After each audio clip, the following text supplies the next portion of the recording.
Amnesty बे, main, 1985। एक बहुत ही तूफानी रात में लाइट हाउस कीपर थॉमस करी को एक बेहोश महिला मिलती है जो पेट में घाव के साथ किनारे पर बहकर आई है। वो उसे अपने घर ले आता है और उसे आश्रय देता है। हालांकि जब वो जागती है तो वो डरी हुई और भ्रमित दिखती है। थॉमस उसके प्रति दयालुता दिखाता है और उसके घाव की देखभाल करता है। वो उसे बताती है कि उसका नाम अटलान्ना है, जो अटलांटिस की रानी है, और तब से दोनों के बीच रोमांस शुरू हो जाता है। थॉमस और एटलाना अगले कुछ साल साथ बिताते हैं और वे एक बेटे आर्थर के माता पिता बन जाते हैं। सब कुछ प्यारा लगता है, लेकिन एक दिन अटलांटियन कमांडो की एक टीम उनके घर में घुस जाती है और एटलाना को उसके मंगेतर राजा ऑरवैक्स के पास वापस ले जाने के इरादे से हमला करना शुरू कर देती है। एटलाना वापस लड़ती है और कमांडो को हरा देती है, जिससे उसे थॉमस और आर्थर के साथ भागने का समय मिल जाता है।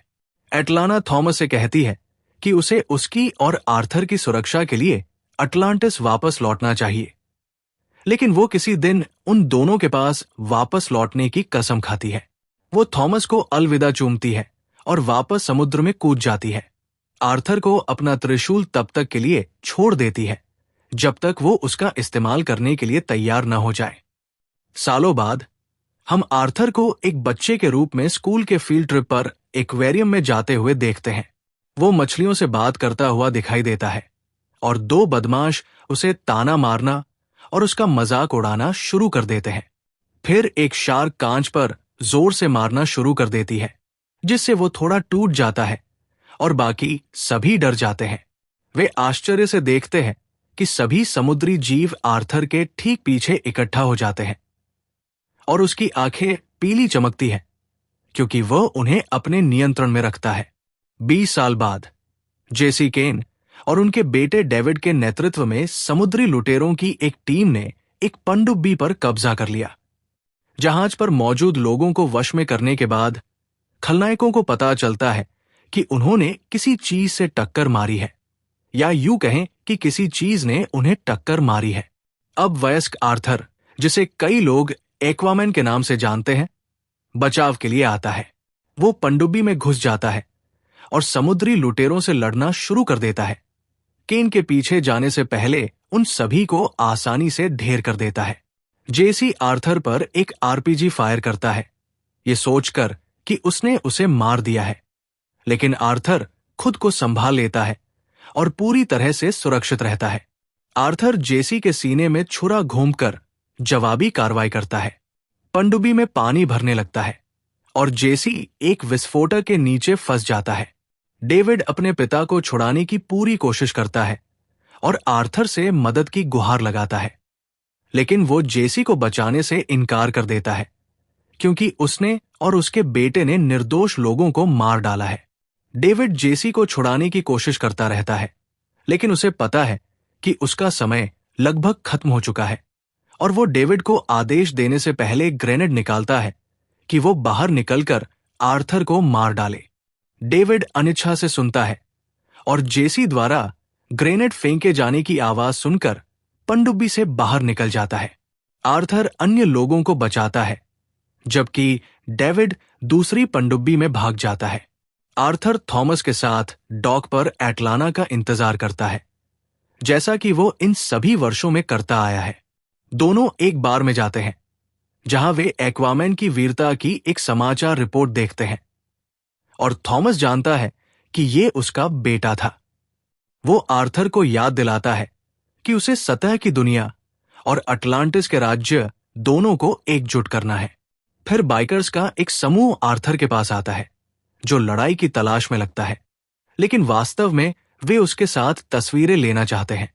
अटलांटिस में आर्थर का सौतेला भाई ओम आर्थर के गुरु नुइडिस वुल्कों के साथ है, क्योंकि वे जेबेल के राजा नेरेस से मिलने की तैयारी कर रहे हैं। ओम चाहता है कि नेरेस उसके साथ गठबंधन करे ताकि समुद्र के दूसरे राज्यों को एकजुट करने की कोशिश की जा सके, लेकिन ओम वास्तव में सतह की दुनिया पर हमला करने का बहाना चाहता है, क्योंकि उसे लगता है कि वे पहले अटलांटिस पर हमला करेंगे। नेरेस को आर्थर के अस्तित्व के बारे में भी पता है। हालांकि ओम अपने सौतेले भाई या उसकी मां के सतह पर रहने वालों के बीच रहने को स्वीकार करने से इनकार करता है। तभी इलाके में एक विस्फोट होता है और एक पनडुब्बी हमला करने के लिए आती है। ओम और नेरेस जवाबी हमला करने के लिए अपनी सेना को इकट्ठा करते हैं और ओम पनडुब्बी को समुद्र की सबसे निचली गहराई में गिराने में कामयाब हो जाता है। फिर नेरेस को ओम का साथ देने के लिए मना लिया जाता है क्योंकि वे सतह पर संदेश भेजने की तैयारी करते हैं। आर्थर और थॉमस बार से बाहर निकल रहे होते हैं। तभी नेरेस की बेटी राजकुमारी मेरा आर्थर को मिल जाती है। वो आर्थर को चेतावनी देती है कि औरम सतह पर युद्ध छेड़ने की योजना बना रहा है और इससे जमीन और समुद्र दोनों पर लोगों की जान खतरे में पड़ जाएगी। आर्थर को इसमें कोई दिलचस्पी नहीं दिखती, जबकि मेरा उसे बताती है कि वुल्को ने एटलान के ट्राइडेंट का स्थान खोज लिया है, जिसका उपयोग औरम को हराने और आर्थर को अटलांटिस के राजा के रूप में अपना स्थान प्राप्त करने में किया जा सकता है। आर्थर अविचलित रहता है क्योंकि उसे विश्वास है कि अटलांटिस ने उसकी मां को मार डाला था, लेकिन वो वादा करता है कि अगर औरम हमला करता है तो वो उसे अपने तरीके से संभालेगा। औरम और उसके कमांडो डेविड से मिलते हैं क्योंकि वे आपस में मिले हुए हैं और औरम ने डेविड को पनडुब्बी हमले की योजना बनाने के लिए कहा था। औरम डेविड को उसका भुगतान देता है, लेकिन वो आर्थर को अपने कब्जे में लेना चाहता है। आर्थर और थॉमस जब घर लौट रहे थे, तभी एक बहुत बड़ी ज्वार की लहर मुख्य भूमि की ओर बढ़ रही थी। ये उनके ट्रक से टकराती है और आर्थर को बाहर खींच लेती है। वो बेचैनी से अपने पिता के पास वापस तैरता है, लेकिन मेरा की मदद से वे थॉमस को पानी से बाहर निकाल पाते हैं और उसे होश में ला पाते हैं। आर्थर अब तबाह हो चुकी भूमि को देखता है और ओम को रोकने के लिए उसके साथ शामिल होने के लिए राजी हो जाता है। दोनों समुद्र में गोता लगाने के लिए एक चट्टान की ओर बढ़ते हैं, जो वही जगह है जहां वुल्को ने आर्थर को अपने अटलांटियन सहज ज्ञान के साथ तैरना सिखाया था।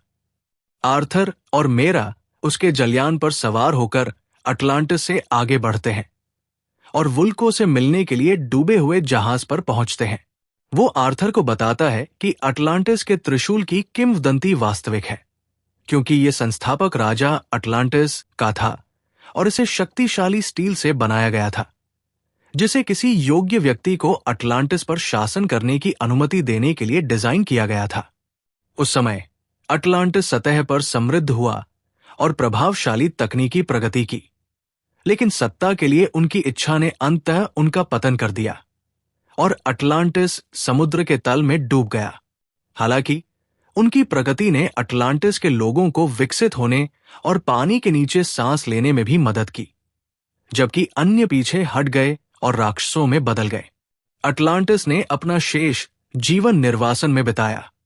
वुल्को आर्थर और मेरा को अटलांटिस के अंतिम विश्राम स्थल को खोजने के लिए एक सिलेंडर प्रदान करता है, इससे ठीक पहले कि उन पर एक कमांडो द्वारा हमला किया जाए। आर्थर और मेरा उनसे लड़ते हैं, लेकिन मर्क के नेतृत्व में एक और अधिक शक्तिशाली समूह आता है और आर्थर को पकड़ लेता है। आर्थर को ओम के सामने लाया जाता है ताकि वे आखिरकार मिल सकें। वो आर्थर के चेहरे पर यह तथ्य रगड़ता है कि एटलाना को जाहिर तौर पर सतह से एक बच्चे को जन्म देने के लिए मार दिया गया था, जिससे आर्थर को लगता है कि वह दोषी है। ओम समुद्र को पहुंचाए गए नुकसान के कारण सतह की दुनिया के लिए अपनी स्थिति और घृणा भी बताता है। वो आर्थर को छोड़ने और कभी वापस न आने देने की पेशकश करता है, लेकिन आर्थर उसे द्वंद्व युद्ध के लिए चुनौती देता है। वुल्को और मेरा की आपत्तियों के बावजूद ओम स्वीकार करता है। आर्थर अपनी मां का त्रिशूल लेकर द्वंद्व युद्ध के लिए तैयार हो जाता है।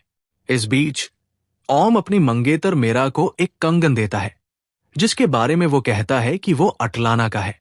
फ्लैशबैक में वल्को उसे इसका सही तरीके से इस्तेमाल करना सिखाता है, यहां तक कि उसे एक ऐसी चाल भी दिखाता है जिससे एक तरह की पानी की ढाल बनती है।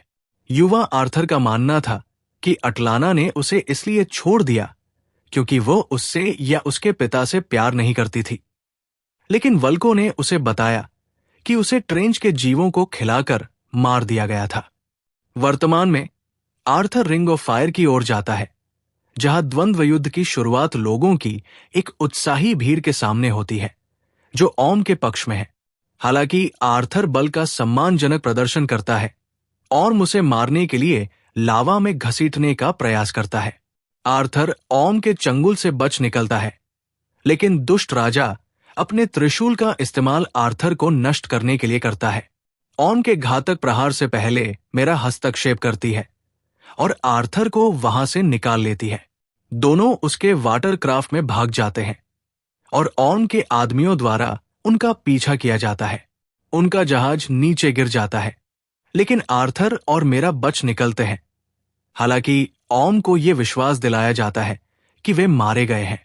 दोनों एक व्हेल के मुंह में छिप जाते हैं, जिसे आर्थर बुलाता है ताकि वह उन्हें सतह से ऊपर कहीं सुरक्षित ले जा सके।